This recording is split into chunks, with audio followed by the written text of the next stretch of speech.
Welcome to CEO Money. I'm Michael Yorba. Thanks for joining with us. I have Ram Iyer. He is the president of Business Thinking Institute with me today. Ram, welcome to the show. Thanks for being here. Thank you for having me, Michael. All right, Ram, you have got some very extensive background. You know, former Fortune 100 executive, five-time entrepreneur, Silicon Valley venture capitalist. I want to stop there. Talk to us about your MIT background and give us a flavor for who you are, what you do, and then I have a whole litany of questions for you.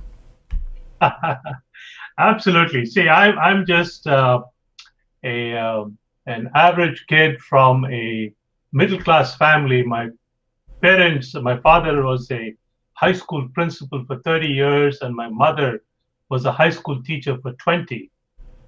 So the biggest thing that they emphasized was education, education, education. They said, get a good education and everything else will fall in place.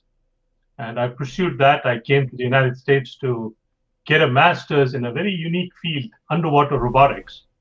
And then subsequently went back to graduate school a second time at MIT. I have an interesting degree which combines technology, which is one end of the MIT campus, with business, which is the Sloan School end of campus.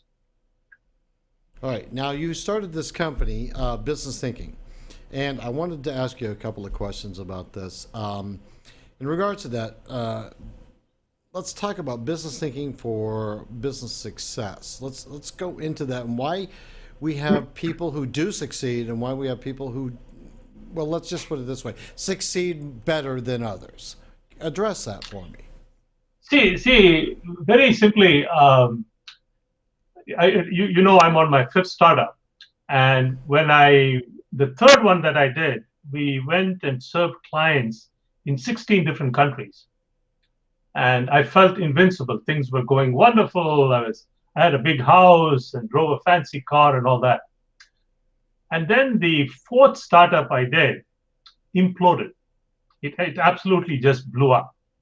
So when that happened, I had to figure out why it happened, why it blew up, so that I could fix it. So I picked up the phone. I used to be the president of the MIT Alumni Association. So I know a fair number of faculty members, people at McKinsey, Bain, people at Harvard. Picked up the phone, called a whole bunch of friends, and I said, why did this happen to me? It could happen to other people. It could happen to John, Mary, and Joe, but not to Ram.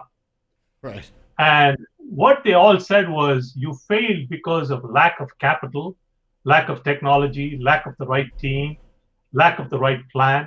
And it all made sense, but then it didn't make sense to me. It made sense, but it didn't make sense. I said, there is something else. I can't quite put my finger on it.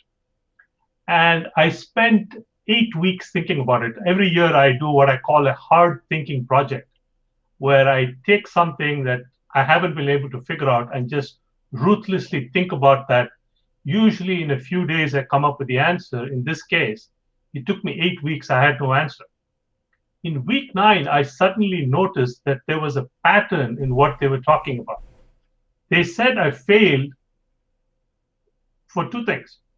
One, they said I failed because I lacked something: capital, technology, talent, plans. Two, everything they pointed to, capital, technology, talent, and plans, were all external to me. I said, wait a minute, let me do some inversion thinking. What if I had failed not because I lack something, but rather because I have something?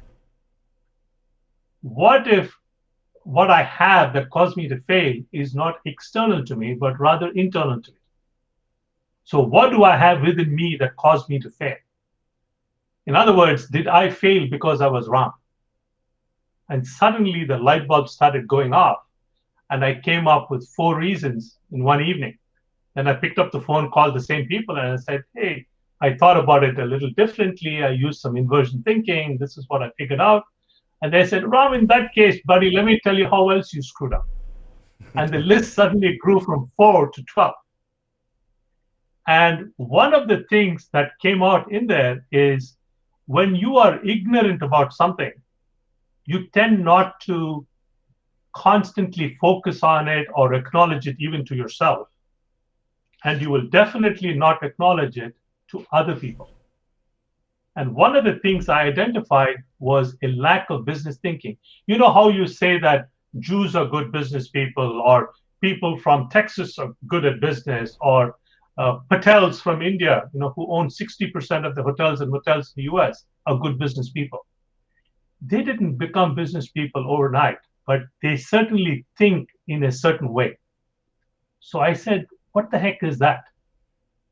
And so I picked up the phone. I interviewed actually a very famous author, a rabbi who wrote about business secrets from the Bible. Interviewed people from other people from the Jewish community.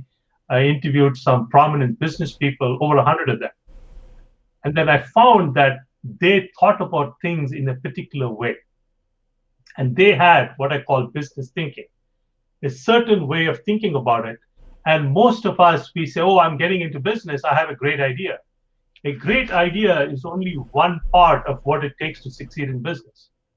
Business is essentially an exchange of value. I have to provide something, Michael, to you of value. But the value that I provide can only be evaluated or acknowledged by one person. And that's you, because you're the customer. And then you say, Ram, I'm going to pay you $100 or $100,000. Only I can decide if that's adequate compensation for the value that I provided. And there are many steps in between. And many people fail to think about business thinking as an exchange of value. Very often, they fall, like techies, for example, fall in love with their own technology. They forget that they're doing it for a customer who has a problem or who has a need. Okay? Or they do it and say, I'm just going to do a good job, and I hope that somebody will notice it and give me a raise or give me stock options. Things don't happen like that. And people who think that way are quite simply naive. So business thinking, I went and identified 16 pieces, if you will, and I put them together on a single sheet of paper. I call it the business thinking canvas.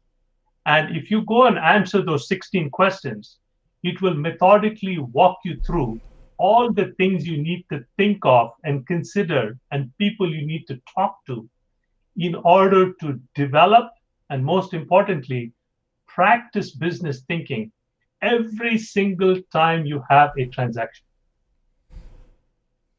That is brilliant and sage wisdom to impart on us. I really appreciate that. So, business thinking as a company, tell us what you do for the world.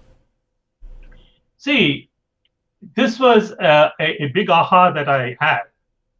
And one very key thing there in business thinking that I failed to tell you is success is an and function. So it's like, so let's say you say, I want to go and get a date with somebody, Wendy. It's not just that you go and ask Wendy, I want a date with you. You have to be dressed appropriately. You have to carry yourself appropriately. You have to go and do some research about Wendy. You need to figure out how to make yourself attractive to her, both in terms of looks and as a person. And only if you do all of those things do you have a decent shot at getting a date with Wendy. So it's an and function, meaning you need to do this and that and that and that. Business success is very similar. You need to do a number of things in unison, perhaps in sequence, perhaps in a certain sequence, in order to be successful. So that's one thing I figured out. Second big thing I figured out is many people fail to succeed because they fail before they have a chance to succeed.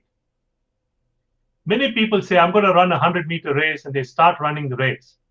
But then many people mistakenly presume that just because they started the race, they are going to automatically finish it. Not only that, they're going to win it.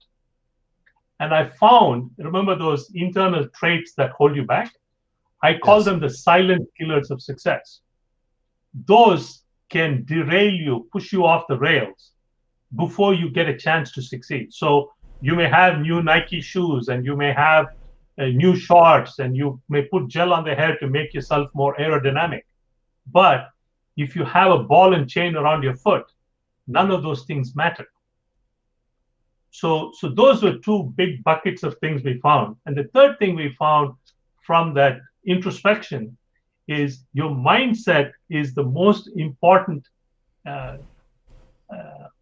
Absolutely. element for An success. attribute to success. I get it. Absolutely. It's an Absolutely. attribute. You know what? You're right. Attribute is a better word.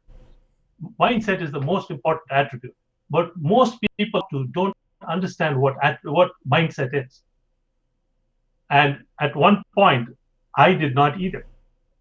So in true typical fashion, this is how I do it. I said, I need to go find out who knows most. And I found Ellen Langer at Harvard, who is the world's expert on mindsets. So I sent her a note and said, I went to school at the other end of Massachusetts Avenue. Could I please have some time on the phone with you? She said, sure. She gave me a bunch of time. I talked to her, figured out what that is. And I've interviewed probably over 20 people, most of them world-renowned people. She said that Carol Dweck's people at Stanford are big at this. So I called and talked to people in that lab. Then she said culture is the biggest influencer of your mindset. Meaning, if you were born in Texas, as opposed to being raised in Arkansas versus being raised in, pick some other place, Mississippi or Chicago or New York, you will each have a slightly different mindset. So I figured out the mindset part. So now take these three things. In order to be successful, you need to, one, make sure that you don't have one of the silent killers of success derail you. Two, you need to have the right mindset for success in business.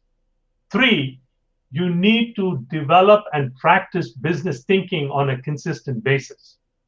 And these are all foundational elements you need as basic requirements in order to even have a shot at succeeding in business.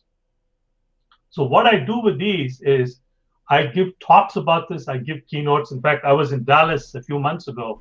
I spoke at the Hilton Anatole. I was the keynote speaker at the largest Hispanic business owner and entrepreneurship conference in LA at the Pasadena Civic Auditorium, telling them about these three things. And of course, they come and say, to help me understand, how do I figure out my silent killers? Help me understand what my mindset is. Help me understand how I can develop business thinking.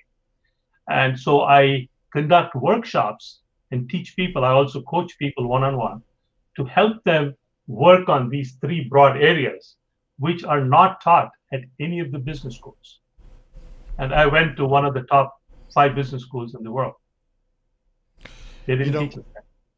Ram, our time is up for today, and I wanted to be able to bring you on, at least to introduce you to the audience, but I would also like to extend an offer to you to be able to come back and let's do a series of these conversations. I've enjoyed what you've spoken about today. I have learned from the wisdom that you bring to the world, and I would hope that you would accept my offer so that we can do a series of these educational conversations with each other as we go forward. Absolutely. I'd be happy to do that, Michael. Many thanks for having me. My pleasure. Stick around after the interview. I want to introduce you to a couple of guys I know. Okay? Thanks. All right, you've been watching CEO Money with Michael Yorba. Thanks for joining with us. Like us on Facebook, follow us on Twitter, and subscribe to our YouTube channel.